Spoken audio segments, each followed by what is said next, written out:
तो आज के वीडियो में हम लोग कुछ बात करेंगे डिस्टिंग्विशिंग टेस्ट्स फॉर अल्कोहल्स।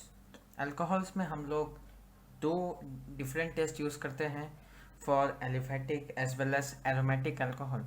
तो सबसे पहले हम लोग देखेंगे एलिफेटिक अल्कोहल की cases. Aliphatic alcohol, aliphatic alcohol के लिए हम लोग बेसिकली तीन टेस्ट यूज़ करते हैं। पहला टेस्ट है लुकास टेस्ट।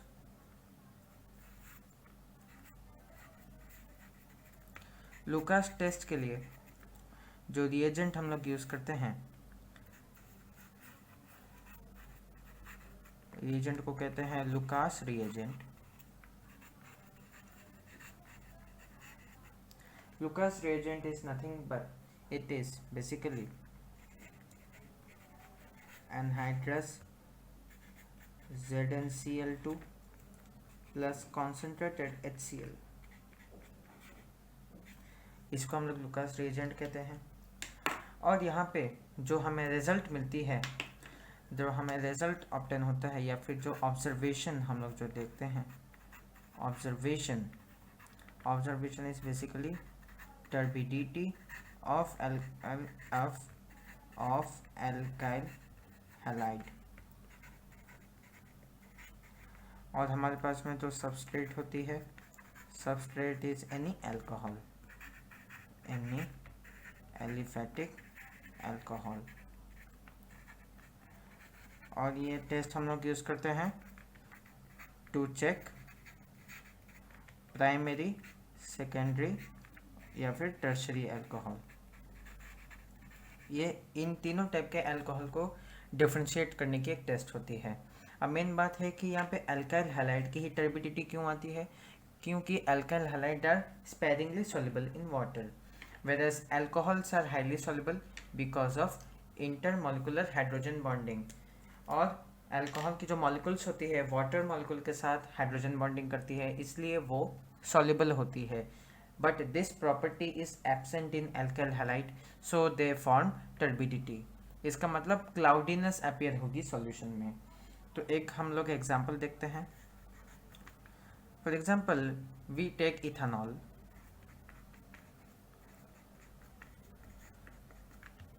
इथेनॉल को हम लोग लुकास रिएजेंट देंगे, anhydride condition, and we give concentrated HCl, we get CH3CH2Cl। Okay, अब यहाँ पे इसके अगर आप मैकेनिज्म देखेंगे इस रिएक्शन की, तो मैकेनिज्म से हमें पता चलेगा कि ये रिएक्शन कार्बोकैटायन इंटरमीडिएट होके चलती है। कार्बोकैटायन इंटरमीडिएट, तो CH3 CH2 OH, जब ZnCl2 हम लोग देते हैं, ZnCl2 acts as a Lewis acid, Lewis acid की तरह काम करेगी और ऑक्सीजन की एक लोन पेयर ये ले लेगी।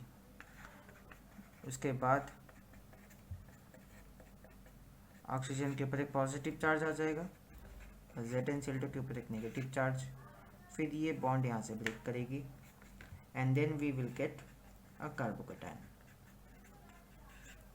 उसके बाद में क्लोराइड जो कि आया था फ्रॉम HCl से हमारे प्लस में क्लोराइड आती है, ये इस कार्बोकैटायन के ऊपर अटैक करेगी and then we will be getting chloroethane. तो यहाँ पे हम लोग देख सकते हैं कि reaction rate will be directly proportional to the carbocation stability. Carbocation stability के ऊपर ये डायरेक्टली प्रोपोर्शनल होगी। तो जो 3 डिग्री अल्कोहल्स होंगे उसमें जो टर्बिडिटी होगी वो इमीडिएटली आएगी,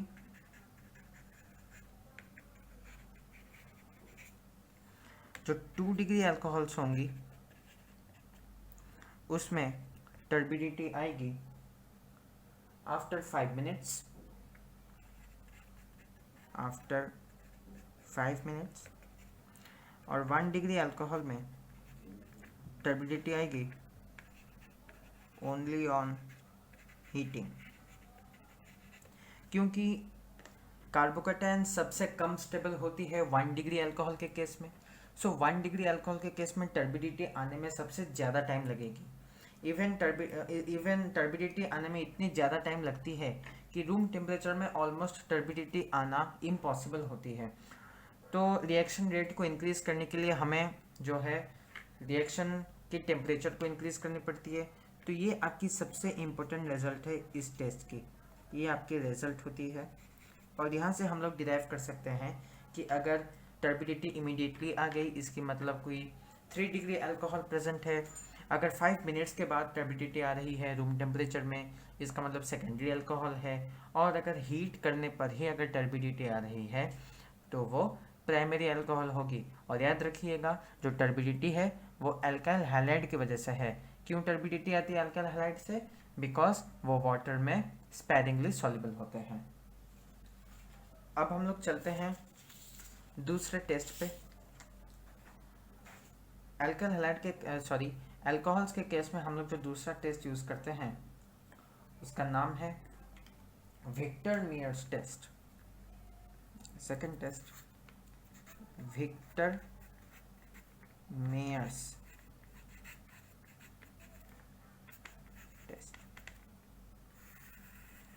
इसका सबसे पहले हमें क्यों यूज़ करते हैं? टू आइडेंटिफाई प्राइमरी, सेकेंडरी या फिर tertiary alcohol by colour developed.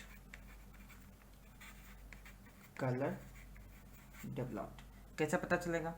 अगर प्राइमरी अल्कोहल है तो रेड कलर आती है, सेकेंडरी है तो ब्लू कलर आती है, और टर्शरी पे नो कलर, कोई भी कलर नहीं होता। ठीक है, ये आपके रिजल्ट है, इसको आप ध्यान में रखिएगा। This is your result. Okay, अब हम लोग देखते हैं कि यहाँ पे रिएजेंट बेसिकली होती क्या है। यहाँ पे हम लोग जो रिएजेंट यूज़ करते हैं, रिएजेंट एक रिएजेंट नहीं होता, कई सारे रिएजेंट होता है, लेकिन उसकी एक सर्टेन ऑर्डर होती है। पहली रिएजेंट होती है red phosphorus in presence of iodine, ये पहली रिएजेंट हुई। सेकंड हम लोग यूज़ करते हैं silver nitrite NO2। Third reagent हम लोग यूज़ करते हैं नाइट्रस एसिड HNO2। और फोर्थ रिएजेंट हमारे पास में होती है KOH सॉल्यूशन।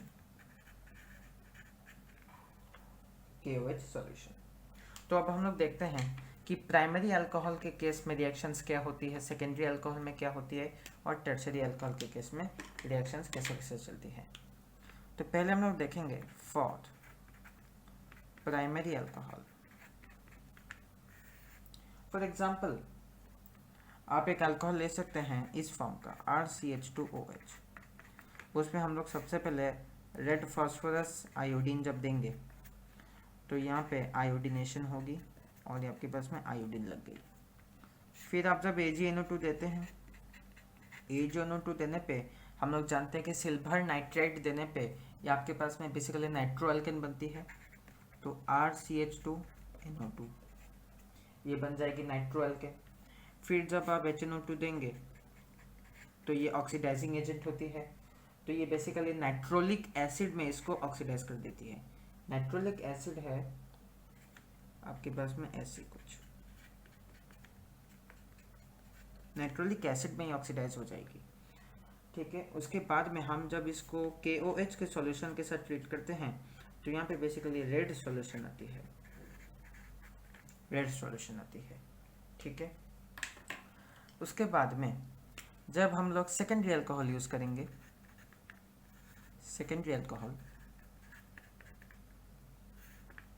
फॉर एग्जांपल आपको एक अल्कोहल लीजिए R2CHOH। सेम प्रोसेस यहाँ पे भी चलेगा, रेड फास्फोरस आयोडीन जब देंगे तब R2CHI। फिर जब आप AgNO2 देंगे तो ये क्या हो जाएगी R2CHNO2। अब जब HNO2 देंगे तो ये तो ऑक्सीडाइज होगी, लेकिन जो प्रोडक्ट होगी वो प्राइमरी अल्कोहल के केस में जो थी उससे लेकिन अलग होगी। प्राइमरी अल्कोहल के केस में हमें जो पता चला था कि इसको हम लोग नाइट्रोलिक एसिड बोलते हैं। इसको हम लोग जो नाइट्रोलिक एसिड बोलते हैं, यहाँ पे जो एसिड प्रोड्यूस होती है सेकेंडरी अल्कोहल के केस में, उसको हम लोग स्यूडोनाइट्रोल बोलते हैं। उसको हम लोग स्यूडोनाइट्रोल बोलते हैं। इसकी स्ट्रक्चर कुछ ऐसी है। इसका नाम है स्यूडोनाइट्रोल। स्यूडोनाइट्रोल। और इस पे अगर आप KOH दोगे, KOH देने पे यहाँ पे ब्लू सॉल्यूशन आती है। तो ब्लू सॉल्यूशन आने का मतलब यह है कि सेकेंडरी अल्कोहल प्रेजेंट थी। उसके बाद में हम लोग देखते हैं कि फॉर टर्शरी अल्कोहल रिएक्शन कैसे चलेगी। टर्शरी अल्कोहल के लिए रिएक्शन बहुत सिंपल वे से चलती है। Tertiary alcohol R3COH, red phosphorus देंगे आयोडीन, तो R3C आयोडीन लगा। और जब AgNO2 देंगे तो R3CNO2 लगेगा। अब देखिए यहाँ पे कोई हाइड्रोजन प्रेजेंट नहीं है, इस कार्बन के पास हाइड्रोजन प्रेजेंट नहीं है, जबकि सेकेंडरी और प्राइमरी के केस में हाइड्रोजन प्रेजेंट थी, तो हम उसको HNO2 देके ऑक्सीडाइज कर सकते थे। लेकिन सिंस यहाँ पे कोई हाइड्रोजन प्रेजेंट नहीं है, तो आप इसको HNO2 दे के भी कोई भी ऑक्सीडेशन इसका नहीं कर सकते। तो आप जब HNO2 देंगे, नो रिएक्शन। तो यहाँ पे KOH देने का भी कोई मतलब नहीं होता, क्योंकि HNO2 देने पर भी कोई रिएक्शन हुआ नहीं, तो ये बेसिकली कलरलेस होगी। अगर आप इसको KOH देते हो तो ये बेसिकली कलरलेस होती है। ठीक है। उसके बाद में हमारी जो तीसरी टेस्ट होती है वो हम लोग बेसिकली आयोडोफॉर्म टेस्ट हम लोग देखते हैं। आयोडोफॉर्म टेस्ट हम लोग देखते हैं, लेकिन वो टेस्ट मैंने एक अपनी सेपरेट वीडियो पे एक्सप्लेन कर रखी है, तो आप उस वीडियो को एक बार देख लीजिएगा, मैं लिंक डिस्क्रिप्शन बॉक्स में दे दूंगा। तो आयोडोफॉर्म टेस्ट हुई, विक्टर मीयर टेस्ट हुई, और हमने उससे पहले देखा लुकास टेस्ट। तो ये 3 टेस्ट होती है जो कि हम लोग टेस्ट करते हैं।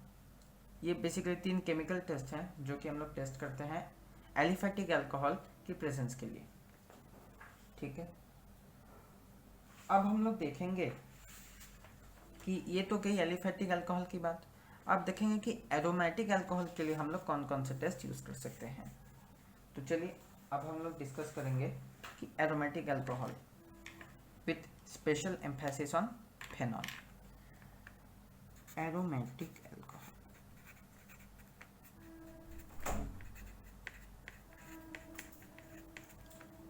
एरोमेटिक अल्कोहल अगर हम लोग फेनॉल की बात करें तो फेनॉल के केस में एक ही रिएक्शन पॉसिबल होती है, that is by using neutral ferric chloride.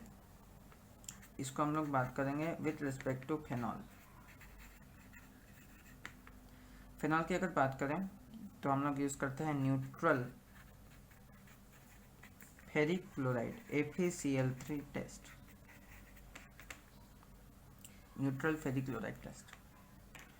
तो न्यूट्रल फेरिक क्लोराइड टेस्ट में बेसिकली होते क्या है कि हम लोग फेनॉल लेते हैं, उस पे हम फ्यू ड्रॉप FeCl3 ऐड करेंगे, तो वहाँ पे आपके पास में ब्लू वायोलेट कलरेशन अपीयर होती है। और ये ब्लू वायलेट कलरेशन बेसिकली क्या होती है, वो आपके पास में एक हेक्सा कोऑर्डिनेटेड कॉम्प्लेक्स होती है आयरन की।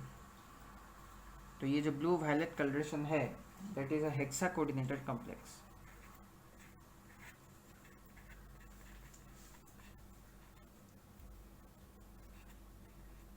ये आयरन के हेक्सा कोऑर्डिनेटेड कॉम्प्लेक्स है।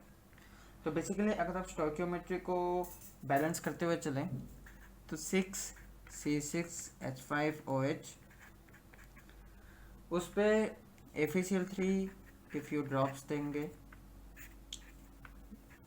तो आपके पास में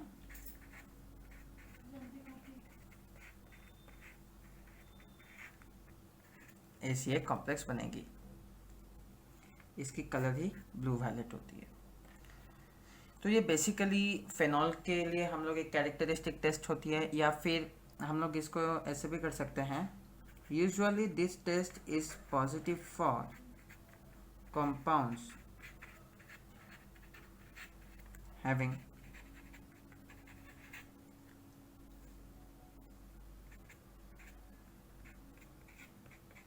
इस टाइप के लिंकेज जिस कंपाउंड में होते हैं, तो ये उनके लिए पॉजिटिव होती है।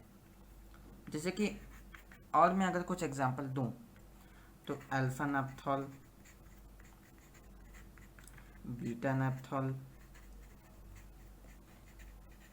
बीटा नैप्थॉल के लिए पॉसिबल होती है, रेसोर्सिनॉल के लिए पॉसिबल होती है, क्रेसॉल, क्रेसॉल जितना भी आप लेते हो, ऑर्थो, मेटा या फिर पैरा क्रेसॉल, तीनों के लिए पॉजिटिव होती है। And amazingly it is also positive for acetic acid as well and formic acid also.